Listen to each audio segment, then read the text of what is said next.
hasad itu tidak bisa melihat satu kelebihan pada orang kecuali dia cemburu. Kenapa orang ini begitu?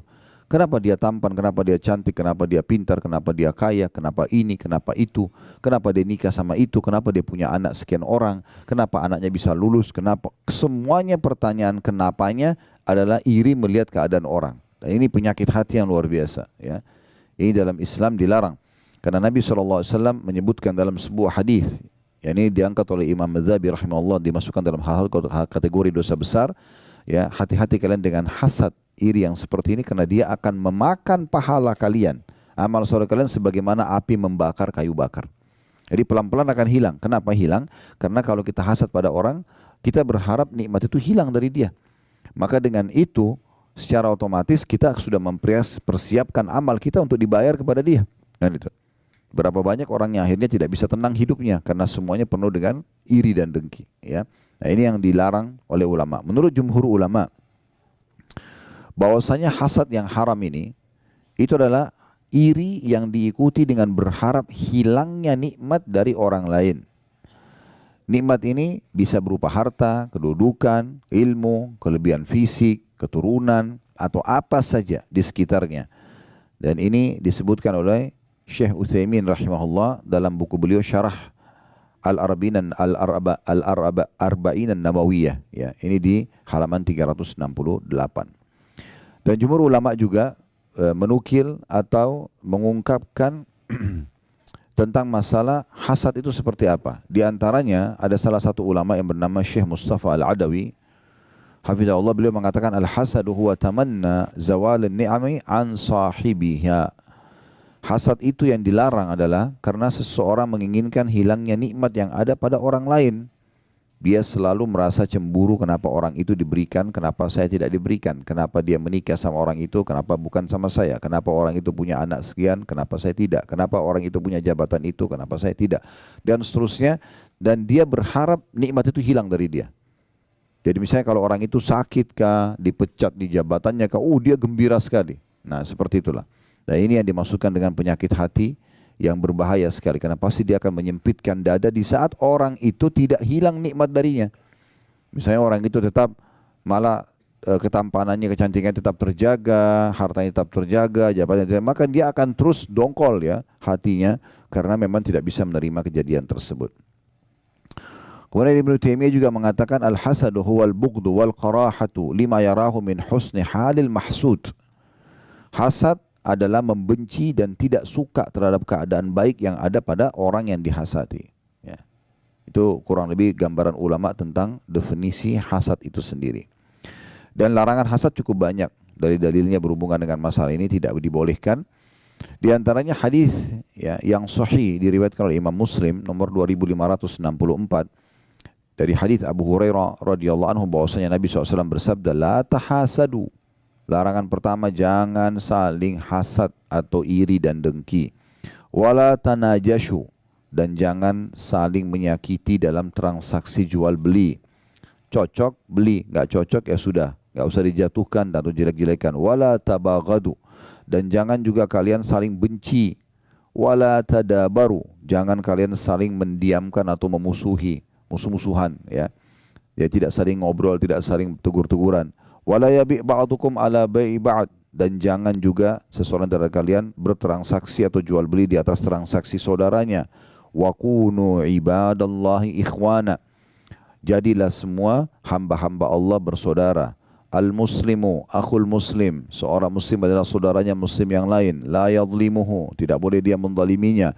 Wala yakhdhuluhu, dan tidak boleh dia menelantarkannya, membiarkannya dalam kondisi ya tidak dipenuhi kebutuhan padahal kita mampu ya. Wala yakdzibuhu, dia tidak boleh berdusta atau membohonginya. Wala yahkiruhu, tidak boleh dia menghinanya. At-taqwa hahuna, wa yushiru ila sadrihi sallallahu alaihi wasallam thalatha marrat. Lalu beliau mengatakan ketakwaan itu ada di sini. Untuk menerima perintah yang saya sampaikan ini, pesan yang saya sampaikan ini dari Allah, kata Nabi SAW, ada harus diikuti dengan ketakwaan, dan itu ada di sini. Beliau berikan isyarat di hatinya atau di jantungnya. Bihasbi imri'in minasyarr an yahkira akhahu muslim. Sungguh kata Nabi SAW, cukuplah satu dosa yang sangat berbahaya bagi seseorang kalau dia menghinakan dan menjatuhkan saudaranya muslim. Kullu muslimin ala muslimin haram, semua muslim terhadap muslim yang lainnya hukumnya haram, damuhu, darahnya enggak boleh tumpahkan, wa maluhu, dan hartanya, wa irduhu, dan juga kehormatannya. Hadis yang mulia ini teman-teman sekalian itu luar biasa, bagaimana banyak sekali pelajaran bisa kita ambil. Tapi yang uniknya Nabi SAW memulai dengan kata-kata la tahasadu. Jangan kalian saling iri satu sama yang lain. Ya. Bahkan dalam Al-Quran, dalam surah An-Nisa, Allah Subhanahu Wa Taala menitik beratkan tidak boleh laki-laki sama perempuan saling iri. Ya. Karena memang masing-masing sudah Allah berikan tugas dan memang ciptaan fisik yang berbeda. Gitu. Sudah masing-masing jalankan tugas dengan baik. Gak boleh laki-laki iri, kenapa perempuan bisa hamil, saya gak bisa. Kenapa dia bisa melahirkan, gak bisa. Akhirnya kan dia operasi kelamin lah segala macam. Ya. Karena dia tidak bisa menerima itu. Atau laki-laki yang maka jadi seperti perempuan. Makanya dalam hadis Allah Subhanahu Wa Taala melaknat laki-laki yang menyerupai perempuan, perempuan yang menyerupai laki-laki misalnya. Dan Allah menjelaskan itu dalam Al-Quran ya, tentang masalah tidak boleh. Lirrijali nasibun mimma iktasabu wa linnisa'i nasibun mimma iktasaban was'alullah min fadli. Laki-laki sudah Allah tentukan ciptaan fisiknya, tugas-tugasnya, dan perempuan juga begitu, dan tidak boleh saling ya, cemburu satu sama yang lain. Kata Allah, wala tatamannu ma faddalallahu ba'dakum ala ba'd. Jangan kalian saling cemburu satu sama yang lain, laki-laki perempuan. Lirrijali nasibun mimma iktasabu, laki-laki memiliki apa yang sudah Allah tentukan dan berikan kepada mereka. Wa linnisa'i nasibun mimma iktasaban, dan perempuan juga memiliki apa yang sudah Allah tentukan bagi mereka. Haid, melahirkan, menyusui dan segala macam, itu kan tidak boleh disamakan, tidak bisa. Was'alullah min fadlan, mintalah kepada Allah karunia-Nya. Mintalah kepada Allah karunia-Nya. Jadi tidak mungkin bisa disamakan. Pernah ada datang seorang wanita di masjid Nabi SAW dan mengatakan, ya Rasulullah, saya utusan semua wanita di Madinah. Punya pertanyaan, bisa saya bertanya? Kata Nabi SAW, silahkan. Lalu kata perempuan tersebut, kalian kaum laki-laki, sholat berjamaah di masjid. Perempuan sholatnya di rumah. Boleh ke masjid, tapi beda sama laki-laki. Laki-laki memang pendapat jumhur ulama mewajibkan malah. Dengan segala keutamaannya. Doa keluar rumah, doa menuju ke masjid, setiap langkah satu langkah mengampuni dosa, mengangkat derajat dan catat satu pahala. Masuk masjid, kaki kanan ada doanya, pahala sendiri, sholat qobliyahnya, doa di antara azan iqamah, takbiratul ihram pertama imam, dan segala macam. Zikir habis sholat ini perempuan di rumah. Ini otomatis berjamaah umumnya, ini sendiri. Kalian sholat berjamaah, kalian mengantar jenazah. Ya. Sholat jenazah laki-laki perempuan bisa, tapi mengantar jenazah ini umumnya pendapat ulama melarang kaum wanita, gitu kan? Kecuali darurat sekali. Dan itu diberikan kriteria oleh Imam Qurtubi rahimahullah dengan dia tidak menjembatkan fitnah bagi orang yang mengantar jenazah. Bukan anak muda, anak-anak ABG yang bisa bercanda-bercanda lagi mengantar jenazah. Akhirnya hikmah mengantar jenazah hilang. Orang takut terhadap kematian segala macam. Intinya tidak disarankan wanita untuk mengantar jenazah. Sementara kata Nabi SAW apa? Kalau kalian sholat di jenazah dapat 1 qiraat. Kalau mengantar jenazah sampai di makam 1 qiraat. Berarti perempuan dapat 1 qiraat. 1 gunung kena sholat, tapi tidak dapat 1 qiraat yang lain mengantar jenazah. Laki-laki bisa. Ini kalian mengantar jenazah. Ya, sudah ada perbedaan maksudnya. Kalian sholat di masjid, kalian mengantar jenazah, kalian mencari nafkah. Kata Nabi SAW, tidak ada seorang muslim yang keluar mencari nafkah tulus untuk keluarganya kecuali di jalan Allah. Pernah ada sahabat mikul barang sangat berat dan sambil keringatan. Akhirnya ada beberapa sahabat yang lewat bersama Nabi SAW lalu mengatakan, ya Rasulullah, andai saja orang seperti ini dihitung di jalan Allah. Kesian banget gitu, keringatan, dia mikul barang berat. Kata Nabi SAW, siapa yang keluar mencari nafkah buat kedua orang tuanya, maka dia di jalan Allah. Siapa yang keluar untuk membiayai keluarganya, istri dan anaknya, di jalan Allah. Siapa yang keluar untuk membiayai dirinya sendiri, dia juga di jalan Allah. Dan siapa yang keluar justru untuk ria, untuk berbangga-bangga, malah dipakai pendapatannya untuk maksiat, itu adalah di jalan syaitan. Jadi memang ini di jalan Allah SWT. Perempuan tidak punya kewajiban cari nafkah. Boleh bekerja, boleh, selama tidak haram. Tapi bukan tugas dia. Suami yang wajib memberikan nafkah. Kemudian kalian juga berjihad. Perempuan tidak ada kewajiban jihad. Dari semua peperangan Nabi SAW, kalaupun ada perempuan ikut, maksimal 20 orang setiap kali perjalanan Nabi SAW. Hanya untuk membantu mungkin masak, ngobatin orang luka, dan tapi tidak ada kewajiban perangnya. Laki-laki perang. Ini jihad pahalanya luar biasa. Gitu kan. Maka yang terjadi adalah perempuan ini mengatakan, pertanyaan saya Rasulullah, sementara kami perempuan mengurus rumah kalian, mengurus anak-anak kalian, mengurus rumah kalian, dan menjadi tempat syahwat kalian. Ini perempuan bilang begitu. tempat pelampiasan biologis. Apakah pahala kami dengan kalian sama? Itu pertanyaannya. Jadi sudah beda semua profesi ini, lalu apa pahala kami sama kalian sama? Kata Nabi SAW, para sahabat, kalian dengar pertanyaan wanita ini? Mereka mengatakan iya. Kata Nabi SAW kepada wanita itu, pulanglah, sampaikan kepada semua wanita yang kau temui kalau pahala kalian sama. Jadi mengurus rumah, ngurus anak itu bukan main-main. Sama dengan pahala laki-laki di luar rumah. Ya Allah SWT berikan. Jadi tidak perlu ada hasad. Karena semua sama aja. Tinggal tergantung kewajibannya. Gitu. Tergantung dia jalankan yang diperintahkan oleh Allah SWT. Nah itu orang tetangga bantal kita tidak boleh saling hasad. Bagaimana dengan orang yang di luar daripada itu? Orang terdekat aja nggak boleh. Ya. Termasuk kepada saudara-saudara sendiri. Bagaimana Allah SWT gambarkan dalam surah Yusuf tentang cemburunya saudara Yusuf kepada Nabi Yusuf alaihissalam, karena mereka cemburunya luar biasa, ya iri, sampai akhirnya yang mereka lakukan apa? Mereka membuang Nabi Yusuf ke dalam sebuah sumur, dalam kisah yang masyhur, gitu kan?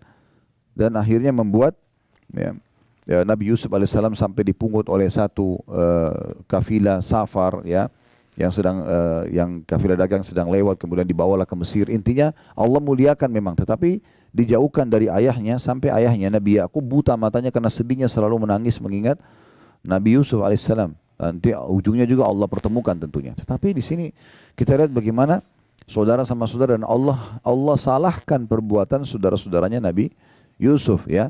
Walaupun terakhir di akhir surahnya bagaimana mereka bertaubat kepada Allah Subhanahu wa taala, gitu kan. Tetapi itu terjadi dan itu dilarang, tidak dibolehkan. Begitu juga dengan siapa saja, umumnya kaum muslimin di luar sana, tidak boleh kita merasa iri. Lalu apa yang saya lakukan, Ustaz? Kalau seandainya ada sesuatu yang ada pada orang, tapi saya berharap juga saya punya. Itu kan sangat sensitif masalah hasadnya di situ, ya. Maka ulama mengatakan ada namanya ghibthah. Ghibthah itu sama kita melihat satu kelebihan pada orang dan kita berharap Allah berikan kepada kita, tapi syaratnya tidak berharap hilang dari orang itu. Misal contoh, dan ini tidak bentrok dengan sunnatullah. Sunnatullah itu apa? Misalnya Prof Huda Masya Allah tampan, saya berharap ya Allah minta wajah seperti beliau. Kan? Tidak mungkin sunnatullah. Nggak bisa kan gitu. Tetapi yang bisa adalah yang tidak bentrok dengan sunnatullah, seperti harta, ya, kepintaran, gitu kan. Begitu keturunan yang mungkin lebih, ya, dan itu yang kira-kira tidak bentrok dengan sunnah, yang bisa kita dapatkan. Nah itu bisa ghibthah namanya. Ghibthah itu kita berharap agar diberikan juga kepada kita seperti orang itu, tapi ingat syaratnya tidak berharap hilang dari orang itu. Itu ghibthah. Itu yang sesuai dengan hadis Nabi SAW, la hasada illa fitnatain. Tidak ada hasad kecuali pada dua orang. Rajulun ata'allahu Qur'ana fa yutlu ana al-lail wa ala an-nahar. Seseorang yang Allah berikan Al-Quran lalu dia sibuk membaca di siang dan malam hari. Ya. Wa rajulun ata'allahu malan fa huwa yunfiqu. Ya. Dan orang yang diberikan ana al-lail wa ana an-nahar, dia diberikan harta kemudian dia sibuk sedekahkan di siang dan di malam hari. Nah ini dua orang, kama qala Nabi SAW, dua orang ini yang boleh kita merasa iri. Oh ternyata orang ini kaya raya tapi sibuk infak. Mungkin kita kaya tapi enggak berinfak, gitu kan? Atau kita belum punya harta tapi kita ingin seperti dia. Atau ada orang pintar sekali, dia mengajar sana sini, banyak prestasinya, buku-buku dia bestseller, apalah segala macam. Kita berharap bisa seperti dia. Maka itu semua tidak bentrok dengan sunnatullah dan tidak berharap hilang dari orang tersebut. Nah, orang hasad itu beda. Kalau tetangganya beli AC, dia yang kedinginan. Nah, itu hasad. Tetangganya beli mobil, dia dongkol, kenapa beli mobil baru? Begitu tetangganya mundur, tabrak pagar, syukurin tuh. Nah, karena memang dia tidak suka itu kan. Tapi kalau orang yang ghibthah beda. Orang itu baru beli rumah baru. Oh Masya Allah, berkahi dia ya Allah. Dan berikan saya lebih baik dari dia. Atau sama dengan itu boleh. Itu enggak masalah. Subhanallah, ada satu hal yang saya lihat dari teman-teman saya yang ada di sini, di Saudi. Dan itu kayak sudah memasyarakat di sini. Kalau kita kayak cerita ini. Saya kemarin baru misalnya seorang dokter buka klinik. Pertama ucapan mereka itu, Barakallahu fiik, semoga Allah berkahi, semoga Allah begini, semoga Allah kembangkan. Begitu. Karena mereka faham hadis Nabi SAW, tidak ada seorang muslim yang mendoakan muslim yang lain kecuali malaikat di atas kepalanya mengatakan walaka mithluhu walaka mithluh. Kau akan dapat yang sama, kau akan dapat yang sama. Jadi sebenarnya kita kalau doakan, kalau ada misalnya ada orang kaya nih, ada orang sukses, kita bilang doakan supaya dia lebih sukses. Mungkin kita akan bertanya untuk apa? Sudah sukses. Sebenarnya doa yang kita panjatkan, semoga Allah berkahi dia ya Allah, semoga apalah langgengkan hubungan rumah tangganya, semoga ini dan itu sebenarnya kita sedang doakan diri kita sendiri. Dan kita akan mendapatkan sesuai dengan doa kita. Tapi kalau sebaliknya kita mengatakan, ya Allah hilangkan nikmat itu dari dia. Sebenarnya malaikat juga mengatakan, kau akan dapat yang sama. Doa kita kepada Allah untuk orang itu belum tentu diterima, tapi doa malaikat untuk kita diterima sama Allah SWT. Nah ini kita harus memahami baik-baik tentang masalah hasad itu. Jadi tidak dibolehkan sama sekali. Ya, kita harus hati-hati sekali. Ya. Kemudian Nabi SAW juga mengatakan tentang masalah wala tanajashu. Dan jangan kalian saling menyakiti dalam transaksi jual beli. Ini juga sama nih penyakit hati kadang-kadang. Ada orang nih contohnya yang di poin ini, dia mau beli satu produk, dia sudah suka produk itu sebenarnya. Dan dia tahu sebenarnya kalau dia beli, ya, itu udah cukup. Nanti kalau dia seorang pedagang, dia beli harga 100.000 rupiah. Dia udah tahu sebenarnya, orang ini pun mungkin sudah ada keuntungan, tapi dia tahu dia bisa jual 200.000, dia bisa jual 500.000. Tapi karena hatinya nggak bersih, dia berharap memeras orang itu sampai pokoknya maksimal. Kalaupun untungnya sekecil mungkin dan dia akan ambil keuntungan sebesar mungkin. Ini tidak ada dalam orang yang hatinya bersih gitu. Udah kita beli produk, kita merasa cocok, kita tahu kita bisa ambil keuntungan, udah berikan saja, kasih saja. Biarkan Allah yubarik lahu, Allah berkahi dia. Kenapa kita harus iri orang yang akan dapat keuntungan berapa? Apalagi sampai telusuri berapa dia dapat keuntungan. Dia harusnya tidak boleh begitu dan begitu. Untuk apa? Biarkan saja. Allah sudah tentukan rezeki kan gitu. Kita tinggal mengatur dan kita punya hak untuk negosiasi, tapi yang masuk akal. Nah itu yang dimaksud di sini, jangan tanajashu. Kemudian yang ketiga, wala tabagadu, jangan saling benci. Dilarang oleh Nabi SAW. Bagaimana kalau orang sudah terlanjur berbuat keburukan kepada kita? Ingat, bab benci ini Bapak Ibu sekalian hanya dibolehkan kalau perbuatan orang salah dalam pandangan agama dan yang sedang kita benci perbuatannya. Bukan fisiknya. Jangan pernah benci fisik seseorang. Yang kita benci itu adalah perbuatannya. Misalnya ada orang menggibah kita, memfitnah kita misalnya, mengambil barang kita. Yang sedang kita benci perbuatannya. Jangan fisiknya. Karena dia bisa saja taubat seketika. Atau satu waktu dia taubat. Contoh misalnya, dia taubat nasuha, kemudian dia minta maaf sama kita.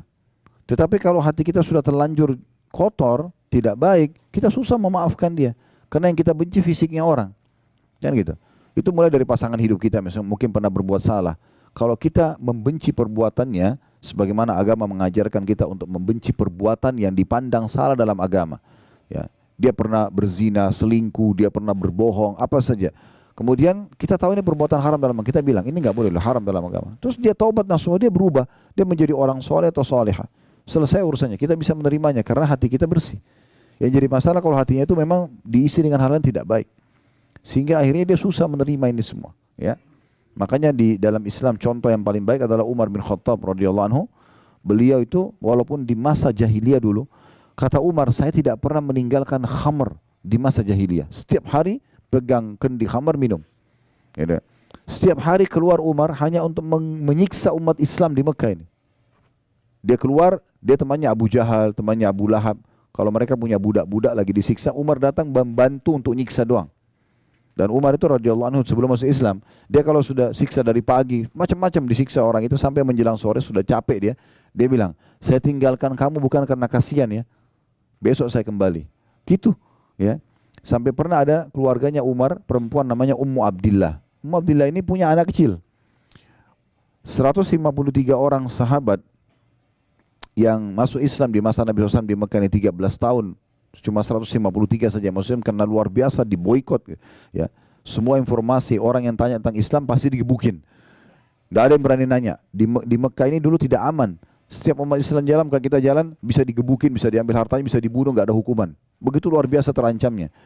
153 ini 83 hijrah ke Ethiopia. Tinggal 70 yang tinggal bersama Nabi SAW di Mekah.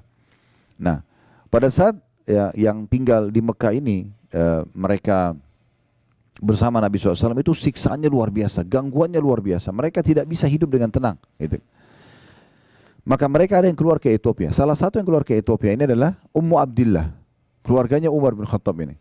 Nah, Bapak Ibu saya lihat Mekah ini kelihatan di sini gunung-gunung ya. Nah, dulu itu Mekah dikelilingi dengan benteng, tembok, gerbang. Dia hanya terputus kalau ada gunung. Gerbang lagi, dinding yang tinggi, baru gunung lagi, begitu-begitu. Nah, pintu gerbangnya dulu Mekah itu tidak banyak. 1 atau 2. Pintu utamanya pintu Bani Syaibah namanya. Nah, waktu itu kebetulan Umar bin Khattab yang berjaga-jaga. Beliau yang jaga. Dan Umar terkenal sangat keras dengan umat Islam. Ummu Abdillah ini tahu, semua teman-temannya kaum muslimin sudah berhasil keluar dan mereka janjian di satu lembah di padang pasir, tapi nggak disebutin di mana. Ummu Abdillah ini tahu, oh Umar sedang berjaga. Maka apa yang terjadi? Ummu Abdillah muter jauh, naik gunung. Turun dari gunung supaya tidak lewati pintu gerbang. Dengan hikmah Allah SWT, Umar bin Khattab ini lewat, memang lagi ngecek keamanan Mekah, lewat di sebelah gunung itu. Ketemu sama Ummu Abdillah lagi turun dari gunung. Dia kaget, malam-malam, menjelang pagi, menjelang subuh. Dia kenal, Ummu Abdillah, apa yang buat kau naik gunung gini, untuk apa? Dari sukunya dia. Maka Ummu Abdillah mengatakan, betul-betul ya, kami ini tidak bisa tenang hidup dengan kalian, walaupun kita punya hubungan kekerabatan. Di dalam Mekah kalian larang kami beribadah dan beriman kepada Allah, kami pun mau keluar kalian tidak izinkan.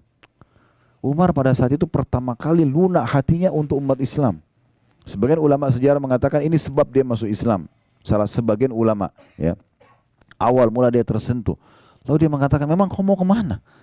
Kata Umar, perempuan di masa itu kan bukan kayak sekarang naik pesawat, aman, tiket, ada pengawasan. Gak ada, orang naik kuda, jalan kaki, bisa dirampok tengah jalan. Zaman dulu tuh kayak mustahil orang keluar, apalagi malam hari. Maka kata dia, saya mau ke Habasyah. Maka itu menyelamatkan agama saya. Mulai Umar berenung, lalu Umar mengatakan, pergilah Ummu Abdillah, semoga kau dilindungi. Pergilah Ummu Abdillah ini, ketemu sama teman-temannya di padang pasir. Lalu mereka tanya semua, kenapa kau terlambat Ummu Abdillah? Dia cerita, yang jaga pintu gerbang Umar. Saya naik gunung, jadi saya selamatkan diri. Tapi dengan hikmah Allah saya turun ketemu Umar. Oh, mereka semua penasaran, tahu Umar ini luar biasa gitu benci dengan Islam. Maka kata mereka, lalu apa yang terjadi? Umar mengatakan kepada saya, kau mau kemana? Saya ceritakan semua. Setelah saya ceritakan semua, dan Umar mengizinkan saya pergi. Bahkan Umar mengatakan, semoga kau dilindungi. Lalu kata salah satu orang yang hadir di situ, dari sahabat-sahabat Nabi mengatakan, mudah-mudahan jadi sebab masuk Islamnya Umar. Apa kata mayoritas sahabat? Kalau Umar tidak mungkin masuk Islam sampai unta masuk ke lubang jarum. Karena kayak nggak mungkin masuk Islam gitu. Kayak nggak masuk akal mereka bisa masuk Islam. Lalu mereka diam semuanya. Subhanallah, betul. Beberapa hari setelah itu, Umar bin Khattab mendengar kekacauan, maksudnya bagi dia ini sudah kekacauan di Mekah. Kenapa kok ada agama baru ini? Sehingga membuat suami istri bisa berpisah, keluarga sama keluarga berpisah. Yang satu beriman pada risalah Nabi SAW, yang satu tetap menyembah berhala. Dia keluar nenteng pedang, saya mau bunuh Muhammad sekarang. Gitu niatnya keluar.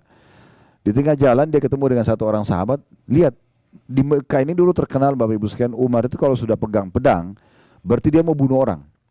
Sudah. Dan kalau dia sudah keluar, dia mati atau orang itu mati. Begitu prinsipnya. Jadi sangat tegas.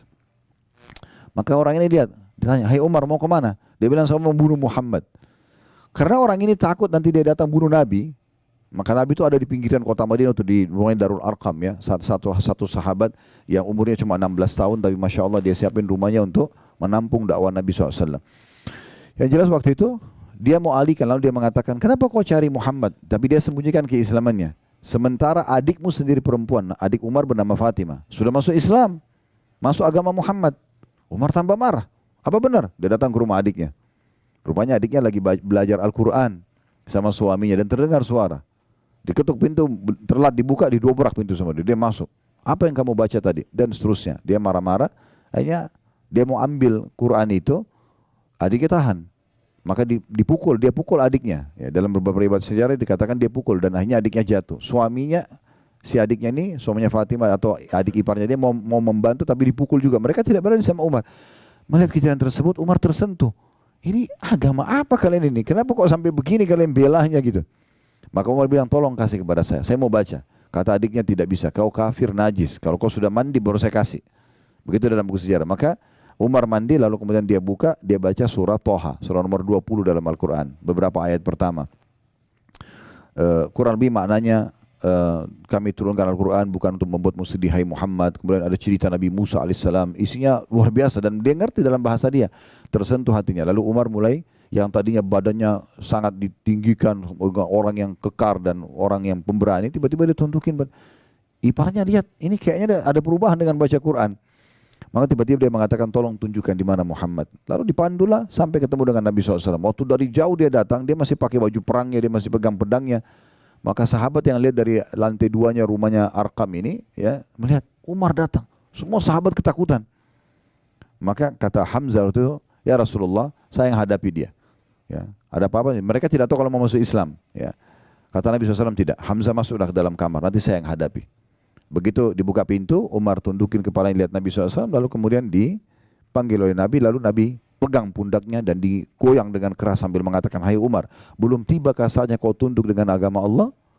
Maka Umar tundukin kepala 2-3 kali sampai akhirnya beliau masuk Islam. Tapi yang jadi saksi bahasan kita teman-teman, Umar bin Khattab kalau kita mau benci fisiknya, ya itu sudah tidak ada orang yang suka sama dia. Semua hal yang dilakukan keburukan pada masa itu, ya.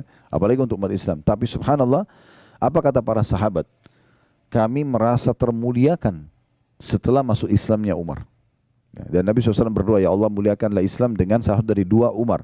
Umar bin Khattab dan Amr bin Hisham. Ini Abu Jahal. Abu Jahal ini julukannya namanya dia Amr bin Hisham. Karena 2 orang ini pemimpin Mekah dan kalau ambil satu keputusan dia nggak mau mundur. Pokoknya dia jalan aja, punya prinsip, nah gitu. Tapi luar biasa, bagaimana kita ambil pelajaran teman-teman, kita tidak melihat fisik orang, tapi kita sedang melihat perbuatan salahnya. Kalau ini kita lakukan, hati kita bisa bersih. Ya. Tapi kapan kita benci fisiknya, ini menjadi masalah. Ya. Dan kita sulit sekali memaafkan orang. Kenapa banyak orang susah memaafkan orang? Karena dia benci fisiknya. Ya. Ini saya kasih contoh yang lain supaya mudah difahami. Kita kasih contoh di makanan misalnya. Ya. Kalau teman-teman satu waktu makan ikan, amis ikannya. Yang kita benci apanya? Ikan atau amisnya? Nah banyak orang tidak, ikannya yang dia benci. Sehingga dia tidak mau makan ikan. Dia pikir semua ikan amis. Benar nggak? Sekarang antum makan jeruk. Jeruknya asam. Yang kita tidak suka apanya? Nah banyak orang tidak begitu. Dia benci jeruknya. Ya. Jadi yang dia benci fisiknya ini yang salah. Sehingga akhirnya membuat dia tidak mau sama sekali makan lagi itu. Tidak mau lagi, tidak mau. Ada orang begitu. Pernikahan. Rusak pernikahannya. Yang dia benci, ya pernikahannya keliru. Masalah kan ada permasalahan dengan sifatnya pasangan dia. Belum tentu semua orang sama. Saya berapa kali nasihatin orang begitu. Dia berumah sudah janda atau duda, datang konsultasi dengan keluarga mereka. Kemudian minta saran, ini soalnya tidak mau menikah lagi. Ada yang sampai 10 tahun, ada yang sampai sekian lama. Kenapa? Trauma dengan yang itu. Trauma dengan masalah ya perbuatan pasangan yang dulu, tapi dia tidak boleh membenci pernikahannya. Itu nggak ada urusannya sama pernikahannya. Bisa saja dia dapat orang yang lebih baik gitu. Ya, istri saya kebetulan waktu itu kami masih di Makassar, punya sahabat dekat. Qadarullah terjadi yang tidak baik antara rumah tangga dia sama istrinya gitu.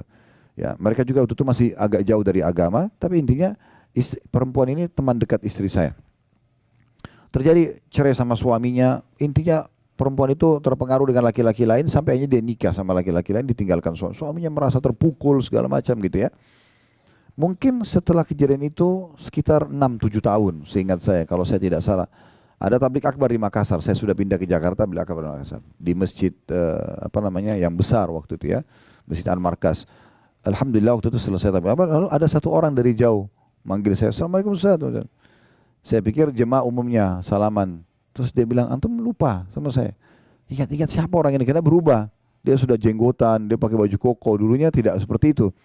Kemudian dia bilang, saya si Fulan, disebut namanya. Oh ya, Masya Allah, saya tahu masalah rumah tangganya dia. Ini gimana caranya nih, jangan sampai dia tersinggung. Ya. Terus saya cuma bicara secara umum. Tapi dia sendiri bilang, Alhamdulillah Ustaz, saya sudah berumah tangga lagi. Oh Masya Allah ya. Bahkan sekarang saya sudah punya 2 atau 3 anak gitu. Terus gimana Masya Allah, bagaimana ceritanya? Oh dia bilang, Alhamdulillah mungkin dengan hikmah Allah dulu saya justru cerai dengan pasangan saya karena dulu tidak punya anak memang mereka. Ya. Dan dengan perbuatan yang dilakukan istrinya akhirnya Allah pisahkan, dan alhamdulillah Allah kasih sekarang saya muslim yang baik dan saya sekarang punya rumah tangga bahagia. Nah karena dia tidak benci, dia tidak trauma dengan pernikahannya, dia cuma trauma dengan perbuatan istrinya, dia bisa menikah lagi contohnya. Dan sekian banyak hal yang kita bisa tarik dalam masalah ini. Nah itu sedikit rincian lebih dalam Bapak Ibu sekalian tentang masalah wala tadabaru, jangan wala tabagadu, jangan saling membenci. Kemudian wala tadabaru, Nabi SAW mengatakan jangan kalian saling mendiamkan. Dalam sebuah riwayat lain tidak boleh seorang muslim mendiamkan saudaranya lebih dari 3 hari. Ya, musuh-musuhan lah ya. Ini tidak boleh.